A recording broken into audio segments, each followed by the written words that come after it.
Tidur siang merupakan kegiatan yang sehat, bahkan sebenarnya sangat disarankan. Namun tidur siang pun memiliki dampak negatif. Jangan terlalu lama, dan bahkan ada salah satu dampaknya yang paling sering terjadi apalagi pada orang dewasa nih. Kalau tidurnya terlalu lama, lebih dari 30 menit, ini bisa terjadi namanya sleep inertia.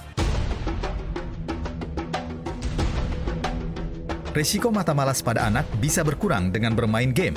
Seperti apa faktanya? Jadi game ini juga bukan game sembarangan. Game yang memang didesain khusus untuk itu. Betul. Ya. Temukan jawabannya hanya di Dr. Oz Indonesia hari ini.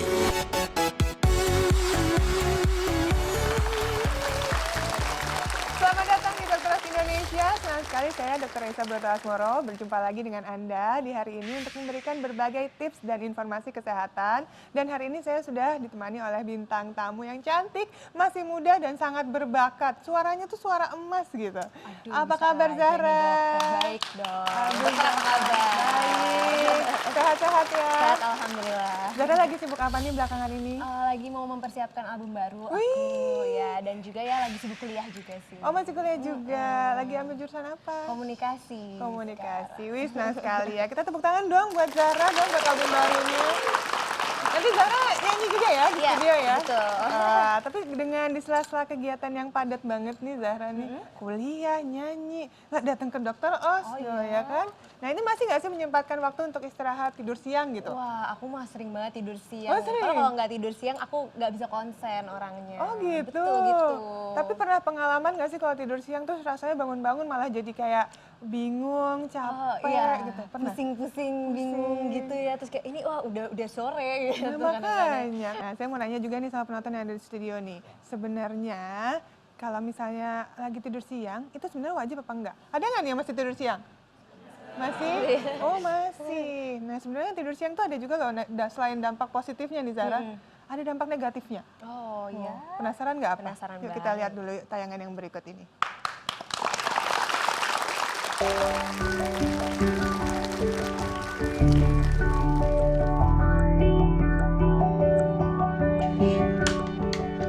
Saat bayi dan balita sudah mulai aktif bergerak, ketika itulah para ibu harus mulai memaksa anak untuk tidur siang. Hal ini tentu saja karena para ibu menyadari bahwa tidur siang memiliki manfaat positif untuk tumbuh kembang anak. Seiring dengan pertambahan usia anak balita, jam tidur siang biasanya akan berkurang atau bahkan mereka tidak tidur siang lagi. Hasil penelitian yang dilakukan oleh Rumah Sakit Anak di Amerika menunjukkan bahwa 50% anak usia 4 tahun masih perlu tidur siang. Sedang ketika usia mereka menginjak 5 tahun, 70% diantaranya sudah berhenti tidur siang. Namun pada orang dewasa, tidur siang ternyata juga memiliki dampak negatif. Jadi sebenarnya, tidur siang itu dianjurkan atau tidak?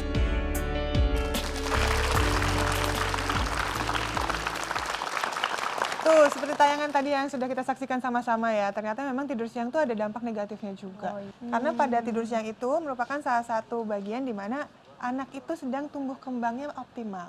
Jadi harus lebih banyak tidur. Kalau babynya dokter gimana nih? Nah, kalau babyku juga gitu. Karena kalau baby kan kebutuhan tidurnya masih tinggi, 12-16 jam sehari. Jadi otomatis tidur siangnya bahkan 2 kali masih. Masih iya, tidur iya, iya. siang yang paginya, pagi menjelang siang, siang menjelang sore. Jadi masih. Memang kalau pada anak-anak itu bisa meningkatkan ke ilmunya juga, jadi kepintarannya, IQ-nya juga meningkat, bahkan juga bagus untuk daya tahan tubuhnya. Tapi kalau orang dewasa, kalau terlalu banyak tidur, nah efeknya bagus nggak ya kira-kira? Seperti anak-anak, nah sebenarnya kebutuhan dari orang dewasa tuh nggak sebanyak anak-anak lagi. Jadi kebutuhan tidurnya mungkin sekitar 6-8 jam aja. Seiring bertambahnya usia, kebutuhannya akan menurun. Coba kita tanyain dulu deh sama penonton ya. Coba. Dengan sama dengan siapa? Dengan ibu Ya, ya? ibu deh ya. Oke, boleh tolong oke. PHM-nya? Oke. Nah, gimana nih? Apakah anaknya ibu masih tidur siang atau gimana? Masih sih, karena kan harus belajar malamnya. Jadi oke. kalau supaya efektif belajarnya, jadi istirahat sebentar. Tapi saya nggak pernah selalu 30 menit deh atau sampai sejam gitu. Karena kalau kelamaan nanti nggak bisa tidur malamnya malah. Oh, jadi nggak mau terlalu lama supaya malamnya nggak terlalu malam nanti ya, nggak terlalu karena larut saya malam mendisiplinkan tidurnya. kalau bisa tidur malam tuh jam 10 atau jam 11 gitu. Itu udah paling malam gitu ya. Oke, wah terima kasih banyak ya Makasih Ibu banyak, ya Ibu. informasinya. Dan memang kalau misalnya anak-anak tuh ya, biasanya kalau misalnya terlalu banyak tidur malah malamnya jadi sulit tidur. Lebih banyak bangun di malam hari. Jadi lebih baik memang jangan terlalu lama. Dan bahkan ada salah satu dampaknya yang paling sering terjadi apalagi pada orang dewasa nih. Kalau tidurnya terlalu lama lebih dari 30 menit ini bisa terjadi namanya sleep inertia. Jadi sleep inertia itu adalah perasaan yang tadi kita udah bahas, Zara. Begitu bangun, dia canggung, bingung, kayak pusing, kayak lelah gitu. Nah, itu namanya sleep inertia. Jadi kayak lelah yang berlebihan pada saat kita bangun tidur. Sebenarnya tidur itu bagus, tapi kalau berlebihan, ya itu malah justru nggak bagus buat tubuh. Bahkan dia bisa meningkatkan resiko sindrom metabolik. Kayak misalnya hipertensi, gula darah yang meningkat, kolesterol naik, bahkan sampai 50%. Nah, ini berdasarkan riset dari Tokyo University yang mengatakan bahwa kalau misalnya tidurnya berlebihan malah justru bisa menyebabkan penyakit-penyakit berbahaya tuh makin meningkat. Gitu. Tapi nggak cuma yang negatifnya aja, dampak positifnya tentu ada. Yang pertama tadi seperti Zahra bilang, konsentrasi. Konsentrasi, benar. Kalau tidur siang enaknya malamnya gimana tuh? Segar? Lebih segar ya. Jadi biasanya kalau misalnya kita sudah tidur siang, itu berarti tubuh kita memang sudah membutuhkan waktu untuk istirahat. Dimana itulah artinya dimana kita bisa menyimpan energi lagi untuk beraktivitas selanjutnya. Dan kalau sudah seperti itu, ini bisa meningkatkan kewaspadaan. Sampai nih berdasarkan penelitian, itu bisa meningkatkan kewaspadaannya itu sampai 2,5 jam setelah bangun tidur. Nah, makanya kalau di Jepang-Jepang itu kan suka ada ruang khusus tuh untuk tidur. Oh iya, benar-benar. Kayak harusnya di Indonesia juga ada ya, harusnya ruang ada khusus tidur ya. Iya, di Amerika juga udah banyak tuh ruang untuk tidur siang. Karena ini bisa meningkatkan kreativitas dan bahkan produktivitas juga bagi karyawannya. Dan ini ada riset dari tahun 2001 ya di Amerika, ini mengatakan bahwa Amerika tuh kehilangan 18 triliun US dollar karena tidak produktifnya orang karena kehilangan waktu tidur siang.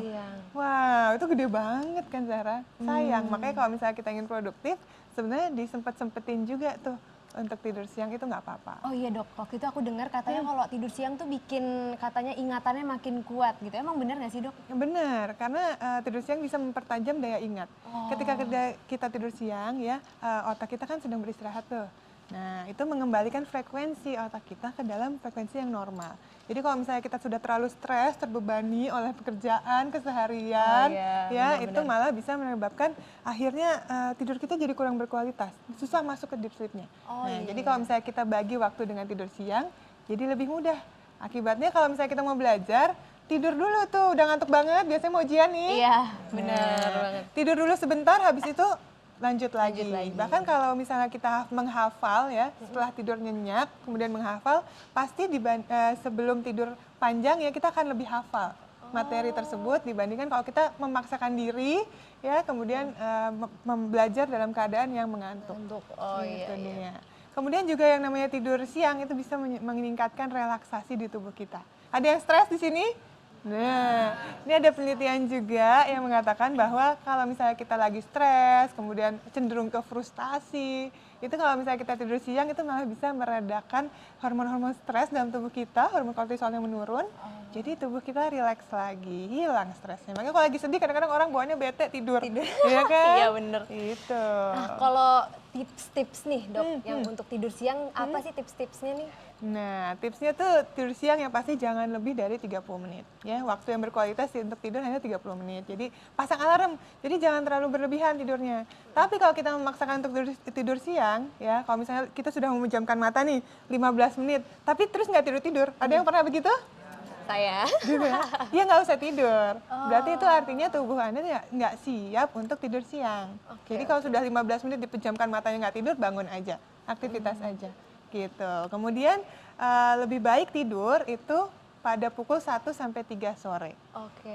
Jadi kalau misalnya jam-jam tersebut lah waktu yang paling ideal ketika kita tidur siang gitu. Oke dok. Udah tahu tipsnya sekarang? Udah. Oke, kalau gitu pemirsa di rumah selamat mencoba ya. Mungkin siang nanti Anda mau tidur siang. Nah, sesaat lagi Dokter Ras Indonesia akan segera kembali.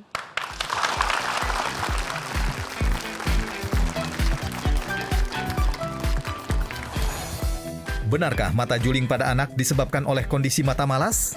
Sama nggak sih dok nih sama juling, kan ada mata malas, ada juling, aku masih bingung nih. Jadi sebenarnya mata malas itu suatu kondisi di mana salah satu mata nih ya biasanya itu